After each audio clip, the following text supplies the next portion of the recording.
हे कन्हैया की कान में आवाज केवल पड़ी, पूरा दामा तो सुना, केवल सुना और दीनहीन स्थिति को सुना तो समझ गए कि मेरा सखा ही है। भगवान ने निवाला को फेंका, भगवान ने पादुका धारण नहीं करी। सुखदेव कहते हैं भगवान का ये उत्तरी जमीन पर गिर पड़ी। पृथ्वी ने उत्तरी से कहा ऐसा कौन आया है जिसके लिए तीनों लोगों का स्वामी सब कुछ त्याग करके भाग रहा है। भगवान की अष्टपट रानियां सत्यभामा, कालिंदी, नग्नजिति, मृत्यवृंदा, माता रुक्मिणी, ऐसा कौन महान भाव आया है जिसके लिए मेरे प्राण प्रियतम, ऐसा तो ब्रह्मा के लिए भी नहीं। प्रद्युम्न अनिरुद्ध पीछे पीछे और मेरा ठाकुर दौड़ता हुआ गया।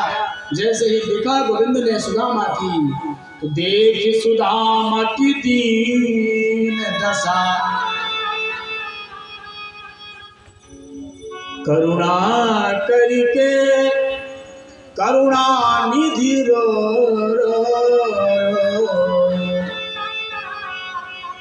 पानी परात को हाथ छियो नहीं, नैनन के जल से पग धो।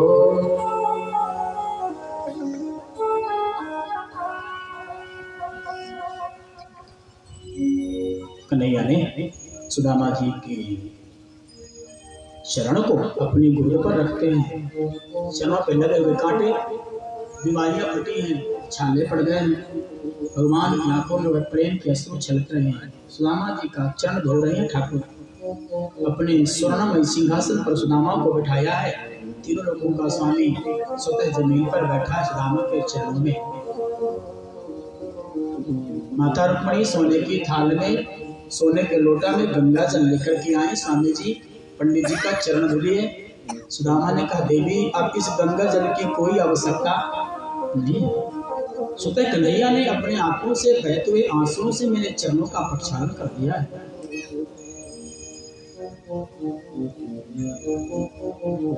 भगवान ने पूछा सुदामा जी से, सुदामा सखा तुम आए इतने न कितने दिन हुए, आज तुम आए इतने दिन बीतने के बाद। सुदामा ने कहा लाला तेरी याद तो मुझे रोज आती थी, 24 घंटे में तेरा ही नाम जपता हूँ, पर आज वह मेरी भाग्यवान पत्नी ही सूत्रधार बन गई और मुझे तेरे पास आना पड़ा। जब तू भी व्यस्त रहता है अपने गृह कार्य में, मैं भी व्यस्त रहता हूँ तेरे भजन में। कन्हैया ने सुदामा से पूछा और अपना समाचार बताओ। भगवान देख रहे हैं सुदामा की स्थिति, फिर भी पूछ रहे हैं तुम कैसे हो। सुदामा ने बिना रुके एक क्षण में उत्तर दे दिया, कन्हैया मेरे जैसा सुखी संसार में दूसरा प्राणी नहीं है। क्यों कहा सुदामा ने ऐसा? सुदामा ने इसलिए ऐसा कहा कि जिस व्यक्ति के जीवन में संतोष रूपी धन आ जाता है, संसार का सबसे सुखी प्राणी वही माना जाता है। गोधन, गजधन, बाजधन और रतन धन खान, और जब आवे संतोष धन तो सब धन धूरी समान। सुदामा ने कहा कन्हैया संसार में मुझसे सुखी कोई होगा नहीं। भगवान ने आंसू बहाते हुए पूछा, देखा कि हाँ वो तो मुझे दिख रहा है तो कितना सुखी है। अब भगवान विनोद करने लगे, सुदामा से हास परिहास बचपन किया। सुदामा जी अच्छा बताओ आपने विवाह किया कि नहीं किया? हाँ पिताजी लोग नहीं माने, विवाह करना पड़ा। अब कन्हैया जी बोले तो मैं आपसे रूठ जाऊंगा, मैं आपसे नाराज हो गया, आपने विवाह किया मुझे बुलाया नहीं।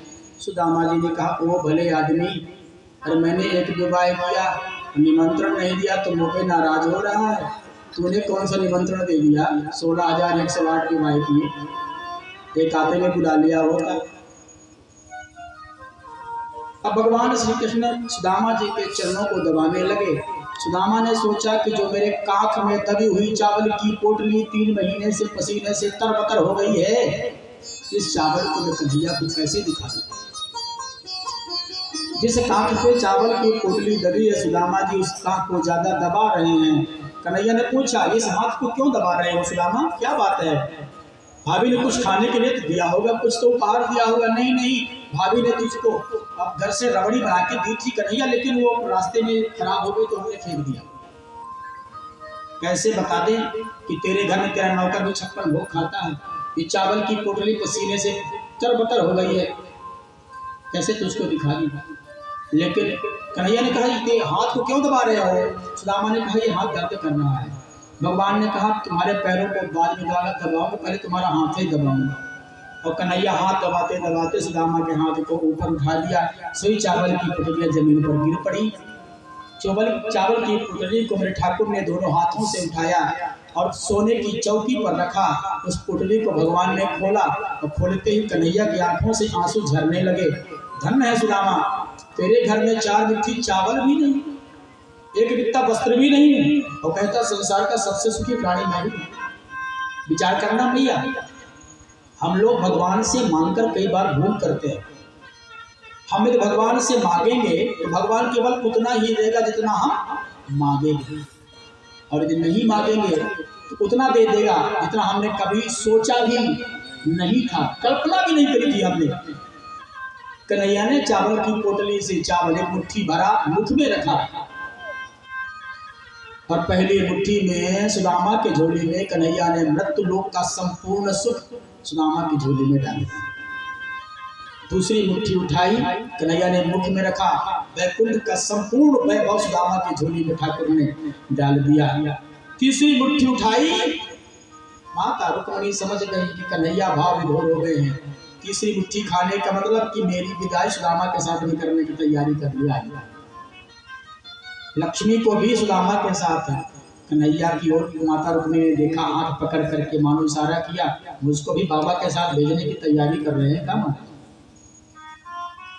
प्रत्यक्ष में कहा, स्वामी जी 2 मुट्ठी चावल बचा है ना, हम सब दासियों को प्रसाद भी तो चाहिए संजय जी का, पंडित जी का। आपने 2 मुट्ठी खा लिया है, अब 2 मुट्ठी हम लोगों के लिए तो छोड़ दीजिए। भगवान ने मुट्ठी छोड़ा। भगवान ने अपने पत्नियों से कहा, सब लोग आओ और आकर के पंडित जी को प्रणाम करो। सुदामा जी सबको आशीर्वाद देने लगे। पत्नियां आती हैं, अपना नाम लेती हैं, मैं कालिंदी प्रणाम करती हूँ, मैं सत्यभामा प्रणाम करती हूँ, मैं नवनीति प्रणाम करती हूँ। सुदामा ने 10, 20, 50, 100, 200 को आशीर्वाद दिया। कन्हैया को बोले, कन्हैया इधर आ, कान पास मेला। कान में सुदामा बोले, ये कितनी है? कन्हैया ने कहा 16,108। सब तेरी ही है? हाँ सब मेरी ही मारे। तो सुदामा ने कहा इनको आशीर्वाद देने में मुझको सालों लग जाएंगे, और आशीर्वाद देते देते पता नहीं मैं जीवित रहूंगी कि कितनों को मैं आशीर्वाद दूं। सौभाग्यवती रहो पुत्रवती भरो, 1-2 को हो तो दिया जाए 16,108। कन्हैया ने सुदामा ने कन्हैया से कहा, लाला एक काम कर ले, तो इन सब पत्नियों के बदले में तू ही मुझे प्रणाम कर ले, मैं तुझको आशीर्वाद दे दूंगा, सबके पास आशीर्वाद पहुंच जाएगा। कन्हैया ने दंडवत लौट करके सुदामा के चरणों में माथा रख दिया, और सुदामा ने दोनों हाथों से कन्हैया को आशीर्वाद प्रदान कर दिया। रात्रि की बेला आई, भोजन बना, दोनों मित्र बैठे हैं। बचपन की याद में वह हास परिहास विनोद हो रहा था। 2 दिन तक सुदामा जी कन्हैया से पास रुके रहे। तीसरे दिन सुदामा जी बोले, लाला अब मुझे चलना है। कन्हैया ने कहा ठीक है चलना है तो चल। परंतु प्रत्यक्ष में कन्हैया ने सुदामा को विदाई में फूटी कौड़ी भी नहीं दिया। जिस कारी कमरिया को ओढ़ने के लिए सुदामा को कन्हैया ने दिया था, जब सुदामा जाने लगे तो कारी कमरिया भी कन्हैया ने सुदामा जी से लेकर के अपने स्थान पर रख दिया। और सुदामा जी का मन गदगद है और जा रहे हैं, एक ही बात कह रहे हैं कि आसरा इस जगत का मिले ना मिले, आसरा इस जहाँ का मिले ना मिले, मुझको तेरा सहारा सदा चाहिए। आसरा इस जहाँ का मिले ना मिले, मुझको तेरा सहारा सदा चाहिए।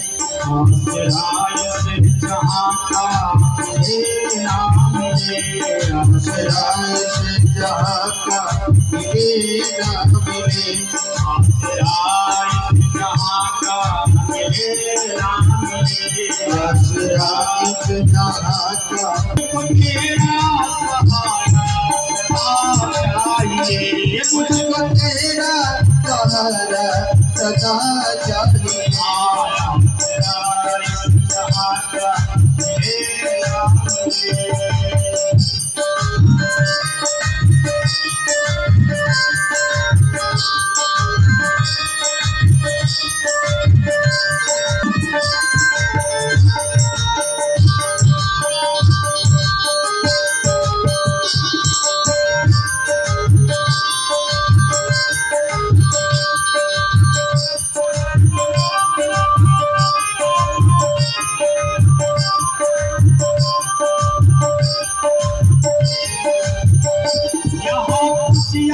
है कम और ज्यादा है कम, जहाँ देखो वहाँ है सितम ही सितम। यहाँ खुशियाँ है गम और ज्यादा है गम, जहाँ देखो वही है सितम ही सितम।